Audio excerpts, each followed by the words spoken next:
Hi to all welcome back to my channel. ఈరోజు tracing paper మీద design అనేది ఎలా గీసుకుంటున్నానో మీరు కూడా ఒకసారి చూడండి. చాలా వరకు చాలామందికి డౌట్స్ అయితే క్లియర్ అవుతాయి అనుకుంటున్నాను ఈ వీడియోతో.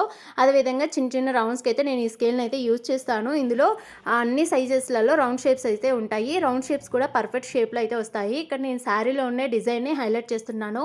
ఇది కూడా బ్లౌజ్లో వన్ సైడ్ వచ్చే విధంగా నేను డ్రా అయితే చేస్తున్నాను. బ్లౌజ్ మీద కార్బన్ పేపర్ పెట్టేసి దానిపైన ఈ ట్రేసింగ్ పేపర్ పెట్టేస్తున్నాను. అలాగే ఎంతవరకు ఈ వర్క్ అనేది అంటే నెక్ హైలైట్ చేసాం కదా, ఆ నెక్ తగలకుండా నేను మార్కింగ్ చేసుకుంటూ వస్తున్నాను ఈ వర్క్ అనేది.